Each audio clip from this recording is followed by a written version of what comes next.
While I was out of town, my sister broke into my house, changed the lock, and told me the house was no longer mine, that it was compensation for not lending her money. So I called the police. I'm 42, female, and live in Scranton, Pennsylvania. I work in a machine shop, been doing it for almost 20 years. I'm the woman who clocks in, does her work, and keeps to herself.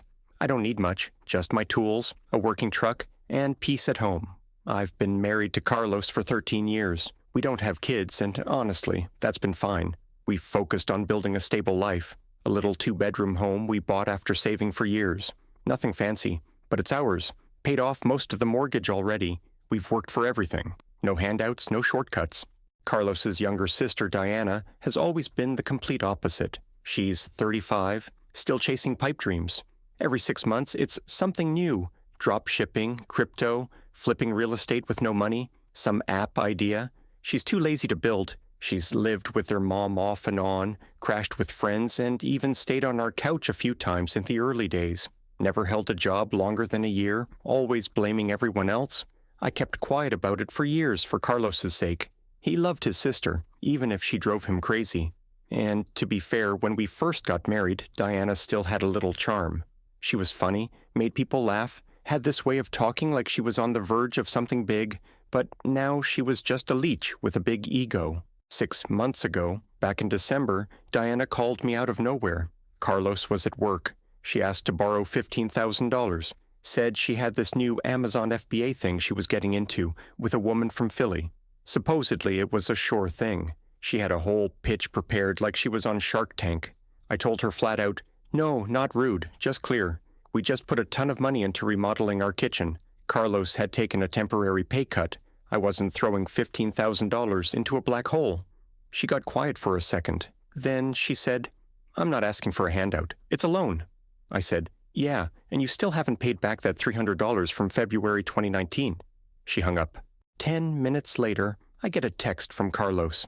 "What did you say to Diana? She's blowing up my phone." Then a few messages came through in the family group chat. Diana went off, called me controlling, said I was trying to keep her and Carlos apart, said I was bitter because I never took risks, and lived like a scared little woman. Carlos shut it down quick, told her not to talk about me like that, told her I had every right to say no, but I could feel the shift. She went silent after that. No texts, no calls. I figured that was it, but it wasn't. Fast forward to a Tuesday in March, 3 months later. Cold. What kind of day?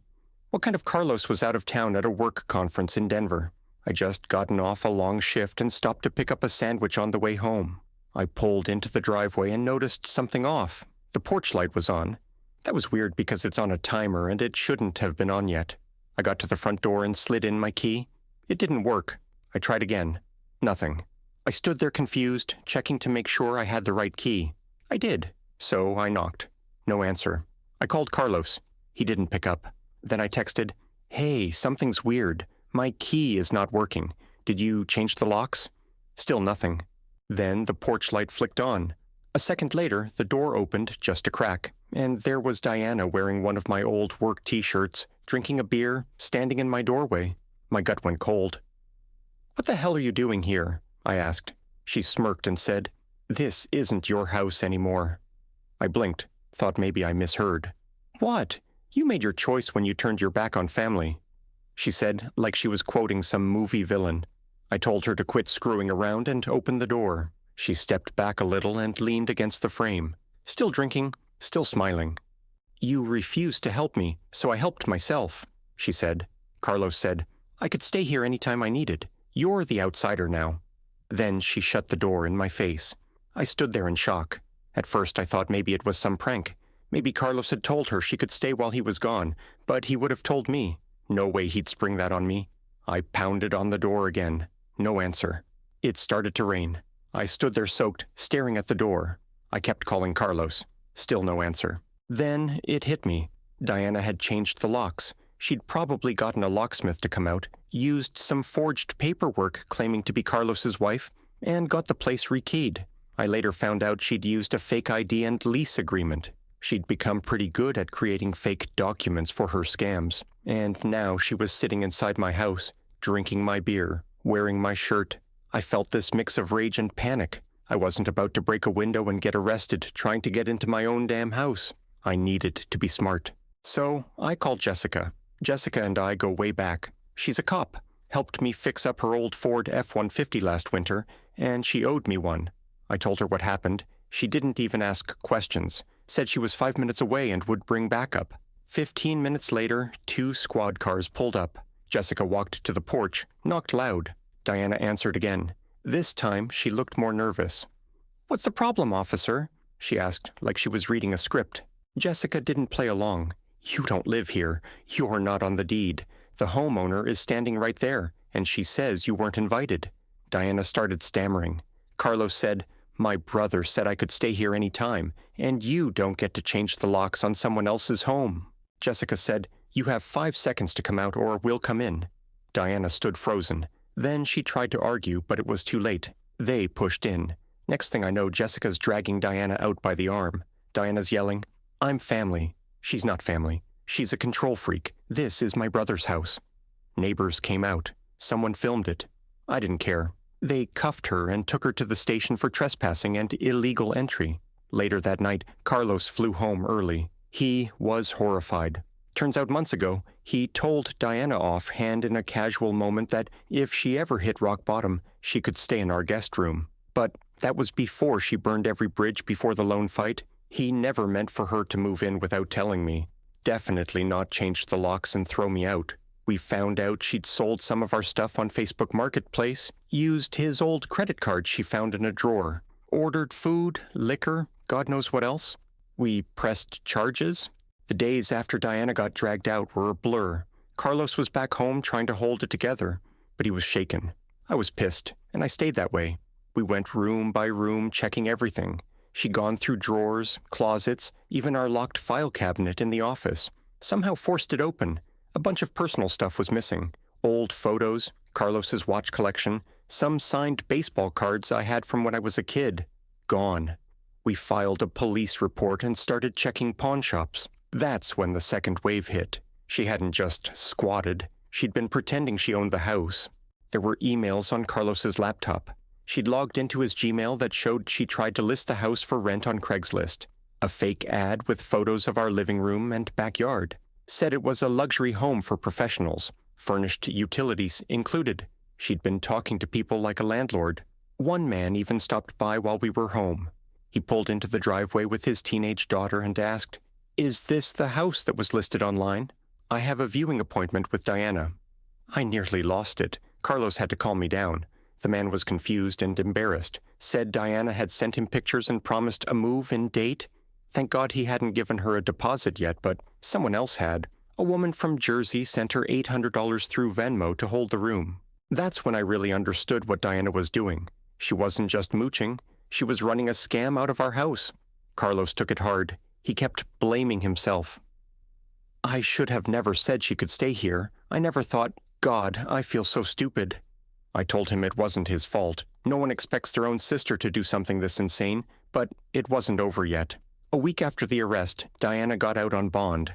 We got served with a petition for emergency residence rights. I didn't even know that was a thing.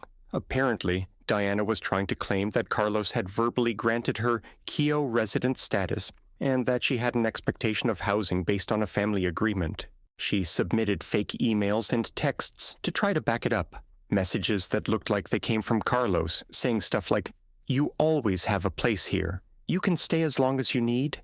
They were doctored. He never wrote those. Our lawyer got involved fast. We handed over phone records, security footage, everything. But Diana didn't stop. She kept showing up at the end of our street, just sitting in her car, staring at the house. Sometimes she'd leave trash in our driveway, empty beer cans, takeout bags, always the same car. Beat-up green Honda Civic with duct tape on the bumper. One night I went out to take the trash and found one of my missing baseball cards shoved in the mailbox, torn in half, just sitting there like a threat. I felt like I was losing it. We added a restraining order to the case, but those take time, and until it was final, Diana kept testing the line. Then came the second twist. Carlos's mom called. Now she's not exactly a fan of mine.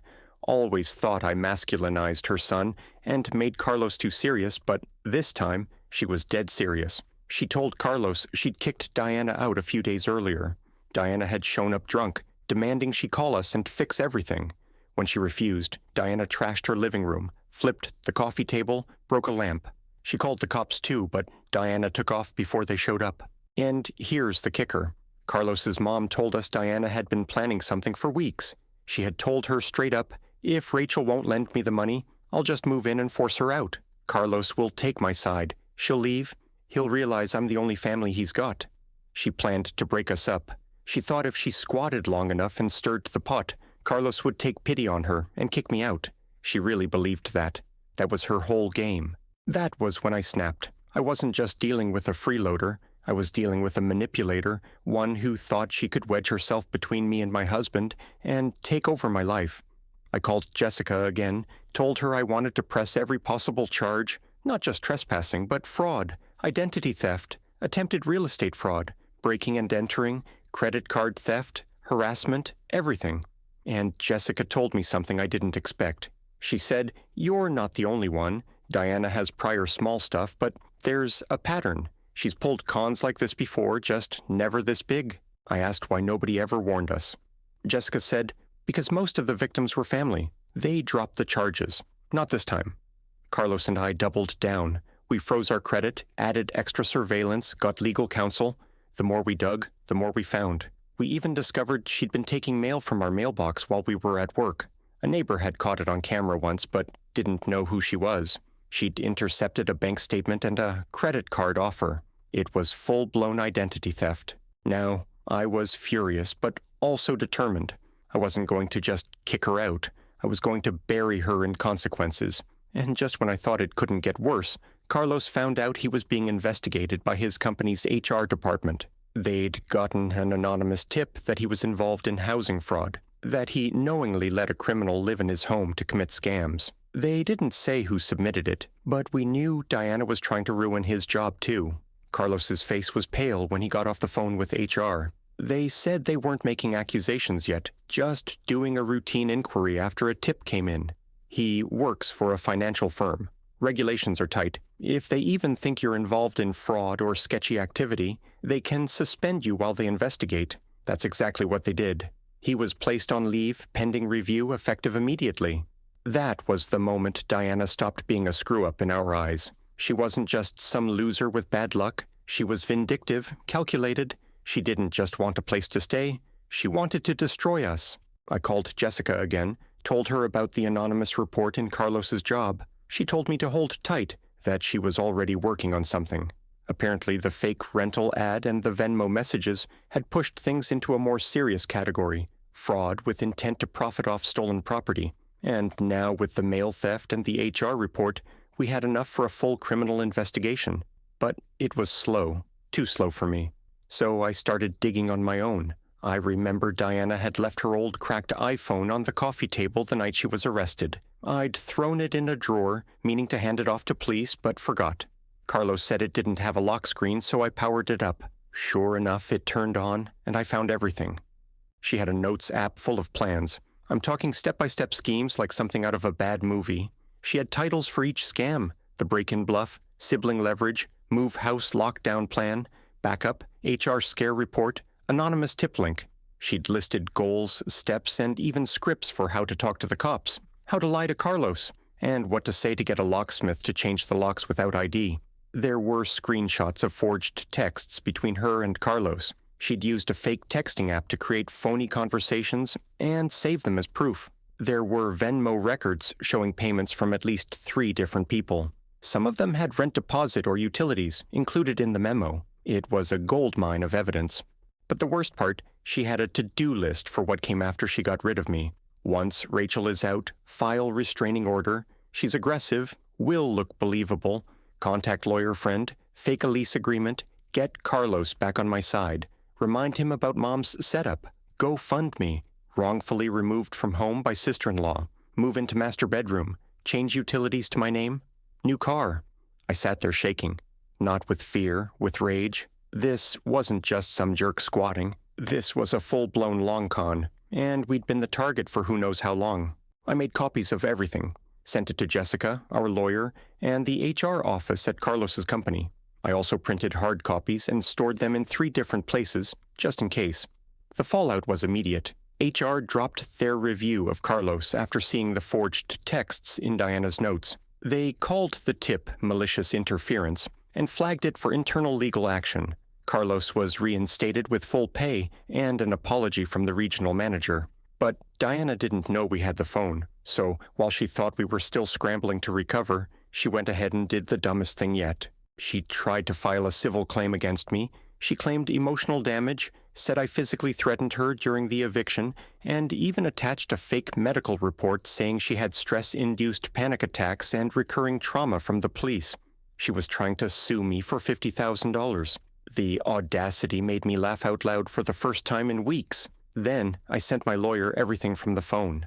Around the same time, more cracks started to show. One of the people Diana scammed with a fake rental ad came forward with texts and screenshots. Another found her through a Facebook landlord group and sent a full email chain showing Diana posing as Diana R. with a fake Gmail address. We handed it all over to police. Our lawyer pushed the DA to consolidate everything: trespassing, fraud, identity theft, harassment, false police statements, forged communications. But Diana didn't stop. Not yet. She started going after my reputation next. Someone left a 1-star review on the machine shop's Google listing, said I was violent, unstable, and a known racist. 2 more reviews popped up the same week. One claimed I threatened a co-worker with a weapon. I've never even had an HR complaint in 20 years. My boss called me and asked what the hell was going on. I knew immediately. Every review came from a newly created account with no history, all posted within minutes of each other, all traced back to one IP address, Diana's. That was the final straw for me. This wasn't about a lock or a room or money anymore. This woman, this sister-in-law, wanted to erase my life piece by piece. She wanted to break my marriage, ruin my job, steal my home, and play victim while doing it. She picked the wrong woman, and the revenge I was planning. It wasn't just going to be about karma. It was going to be permanent. I never wanted war with Diana. All I ever asked for was peace in my home, respect for my husband, and basic human decency. But Diana spit on every one of those things. She kicked me out of my own house. She tried to scam strangers, defame me, ruin my marriage, and cost my husband his job. So I decided to end it once and for all with truth law and just enough humiliation to make it sting forever. It started with the criminal charges. Thanks to the notes we found on her phone combined with Venmo receipts, text scams, and camera footage, Diana got hit with identity theft, credit card fraud, trespassing, harassment, defamation, attempted real estate fraud, filing a false police report, and civil fraud related to her bogus lawsuit against me. The DA didn't just file, they went hard. The judge signed a no-contact order and Diana was picked up a second time. This time without warning, no chance to run, no time to prepare. They cuffed her in the parking lot of the sleazy motel she was crashing in. Apparently, she'd gotten into it with another guest the night before. Fists were thrown. Cops already had her name in a report. She didn't know that when she opened that motel room door, there were already 5 warrants waiting. But that wasn't even the satisfying part. That came during her arraignment. Carlos and I sat in the second row behind the prosecution. Diana came in cuffed, wearing an old hoodie with holes in the sleeves and mismatched sneakers. She looked like a ghost. When the judge read the list of charges and asked if she understood, she didn't say yes. She just looked at me like she couldn't believe I'd done it. But I hadn't set her up. She did it all to herself. All I did was bring it into the light. Her bail was denied. The judge called her a manipulative repeat offender with an escalating pattern of personal and financial abuse. She was held without bond until trial. And I wasn't done. I knew Diana didn't have real money, but I still filed a civil suit for damages. Our lawyer helped us sue her for property damage, legal costs, lost work hours, emotional distress, stolen goods, false claims to Carlos's employer, and defamation at my workplace. We won easily. She didn't even show up to fight it. The judge granted us a $42,000 judgment. Of course, she didn't have the money, but we found out something else through that process. She did have an inheritance coming. When her grandmother died 5 years ago, the estate was tied up in probate because of a land dispute, but it had just cleared. Carlos was already aware of it, but Diana figured she'd get it all since she was closest to their grandmother. Wrong. Because of the civil judgment, we were able to file the necessary liens and legal paperwork to claim the inheritance once it was distributed. The whole process took about 4 months, but eventually we seized it. All of it. Every single penny of her $42,000 inheritance went straight to paying the court order. We didn't keep a dime. The amount exactly matched our judgment. I didn't keep a dime. I let Carlos decide what to do with it. He donated most of it to a charity that helps men escape family abuse and fraud. He said if Diana had grown up in a better home, maybe she wouldn't have turned out this way, but someone else can still get a shot. But Diana's spiral didn't stop there. With her name burned, her inheritance gone, and her scams exposed, her online record followed her everywhere. That video from the police dragging her out, it went viral on Facebook, posted by our neighbor's teenage son. It got shared by a landlord protection group, a scambuster subreddit, and even a local news site. Every future employer, landlord, or date who Googled her would find that video and those fake reviews she wrote about me.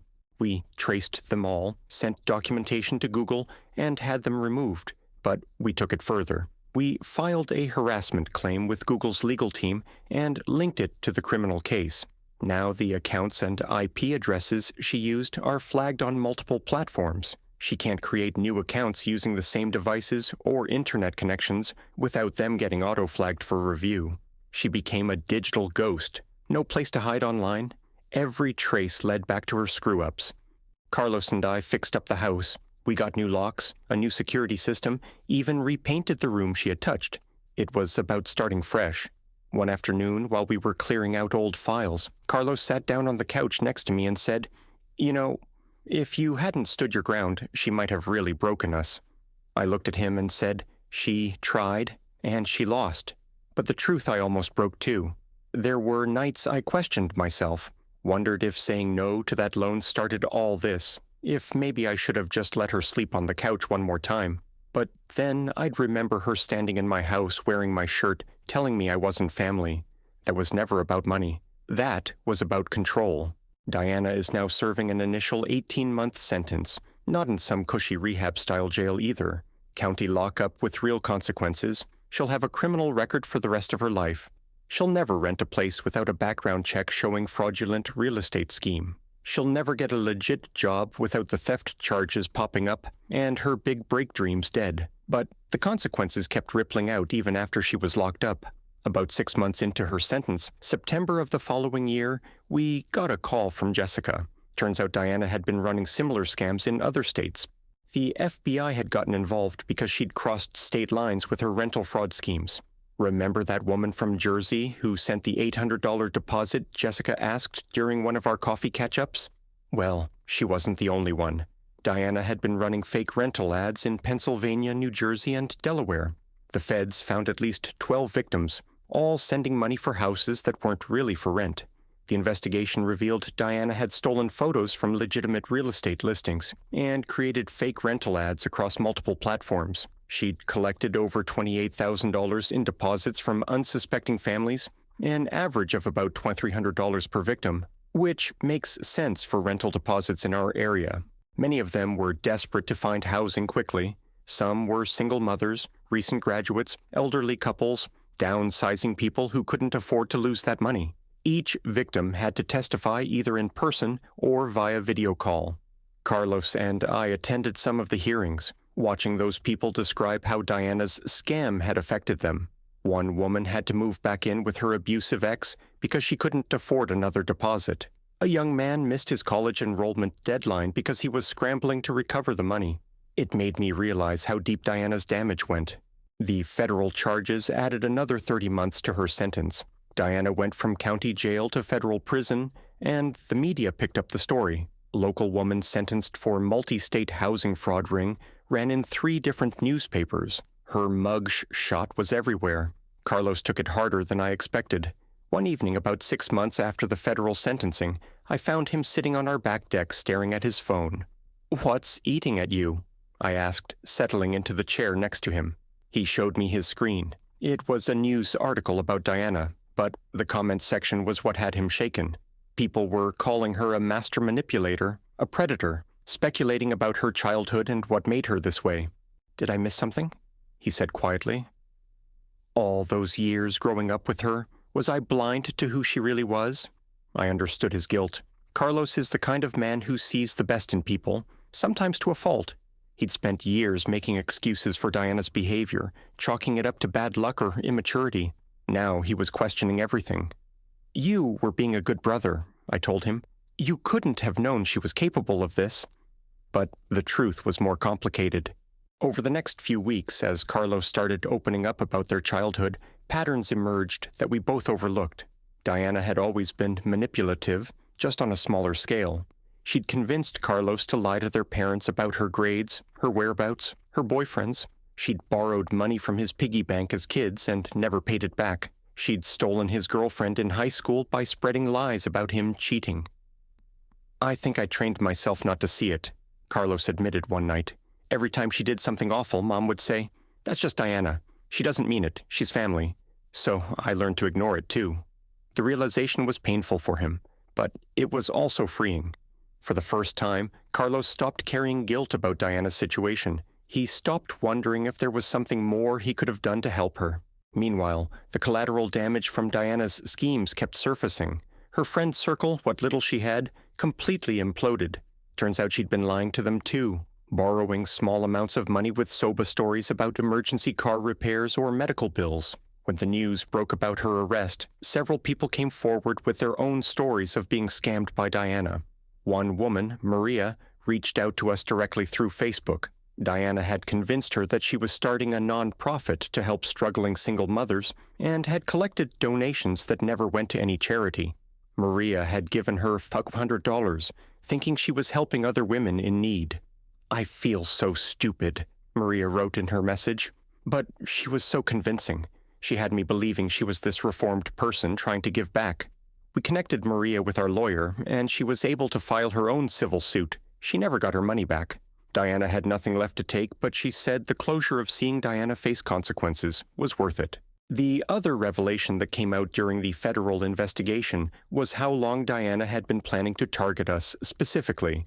Investigators found notebooks in her belongings dating back over a year, filled with observations about our routines, our finances, even sketches of our house layout. She'd been watching us, studying us, learning when we came and went. When Carlos traveled for work, when I worked overtime, she knew exactly when to make her move. The notebooks contained other disturbing details. She'd written down the names and ages of our neighbors, our license plate numbers, even the times our mail was delivered. She'd researched property records to understand exactly how much equity we had in the house. One entry dated 6 months before the loan request simply said, "I think she's so much better than family. Time to teach her a lesson about what really matters." Reading that made my skin crawl. This wasn't a desperate woman making impulsive decisions. This was a calculated attack that had been in the works for over a year. The psychological evaluation ordered by the court painted an even more disturbing picture. Diana was diagnosed with antisocial personality disorder and narcissistic personality disorder. The psychologist's report noted her complete lack of empathy for victims and grandiose sense of entitlement. The defendant shows no genuine remorse for her actions. The report stated her primary concern appears to be anger at being caught rather than guilt over the harm caused to others.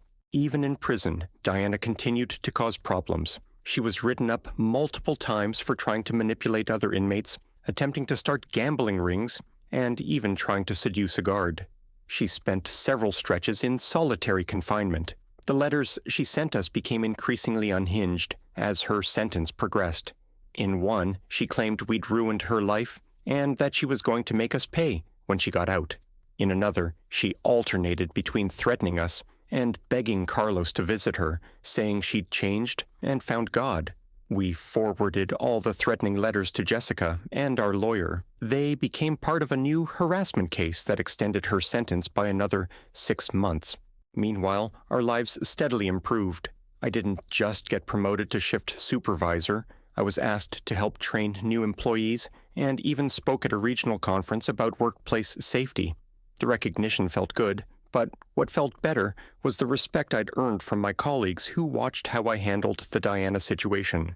Carlos thrived at work too. His boss, impressed by how he'd navigated the crisis, put him in charge of a major client account. The pay raise meant we could finally afford to take that trip to Ireland we'd been talking about for years. Our marriage, if anything, grew stronger, going through something that intense together, having each other's backs when everything felt like it was falling apart, created a bond that felt unbreakable. We started seeing a couples counselor, not because we were having problems, but because we wanted to process what we'd been through and make sure we came out even stronger. The counselor helped us understand how trauma can bring couples together, or tear them apart, depending on how they handle it. You two chose to face the threat as a team, rather than turning on each other, she observed. That's not as common as you might think. We also made practical changes. We upgraded our security system, added cameras, and even got a dog, a German Shepherd named Tank, who's friendly to people we invite over, but definitely intimidating to anyone who shouldn't be there. Most importantly, we set new boundaries with Carlos's family. His mother, who'd enabled Diana for years, initially tried to guilt Carlos into visiting Diana in prison or putting money on her commissary account. She's still your sister, she'd say during tense phone calls. And I'm still her victim, Carlos would reply. That doesn't just disappear because we share DNA. Eventually, Carlos's mother came around. She started seeing a therapist herself and began to understand how her enabling had actually hurt Diana by preventing her from facing real consequences for her actions. The ripple effects of Diana's crimes extended beyond our immediate circle. The machine shop where I work updated their background check policies after my boss realized how easily someone with criminal intent could have infiltrated our workplace. Carlos's company did the same, implementing more thorough screening procedures. Our neighborhood association started a community watch program after our neighbors realized how long Diana had been surveilling our street without anyone noticing. Property crimes in our area dropped significantly once people started paying more attention to suspicious behavior. As Diana's release date approached, she still had over 2 years left to serve by this point, putting her release sometime in late 2027. We consulted with our lawyer about additional protective measures. We learned about victim notification programs that would alert us when she was released, transferred, or if she violated any terms of her eventual probation. The system isn't perfect, our lawyer warned us, but you've built a strong paper trail. If she tries anything again, she'll go away for a very long time. We also talked about the possibility of moving, but ultimately decided against it. This was our home. We'd worked too hard for it, put too much of ourselves into it to let Diana's memory drive us away. Instead, we focused on building the life we wanted. We started hosting regular dinners for friends, the kind of gatherings we'd been too stressed to enjoy when Diana was constantly causing chaos. We planned future projects for the house, talked about maybe getting a second dog, discussed whether we wanted to travel more or focus on local adventures. I used to believe family was everything. Now I believe this: family is earned, not owed. And anyone who tries to take what you built, they'd better be ready for the storm that follows. Because sometimes revenge doesn't come with fists or shouting. Sometimes it comes in court papers, frozen bank accounts, and the cold silence of a locked door they'll never open again. And that's exactly what Diana got. But more than that, she lost the chance to be part of something real, something built on love and respect and hard work. She threw away a family that would have been there for her if she'd just been willing to be human. Her loss was our gain, and every day that we wake up in our peaceful home, every quiet evening we spend together, every laugh we share without looking over our shoulders, that's the best revenge of all.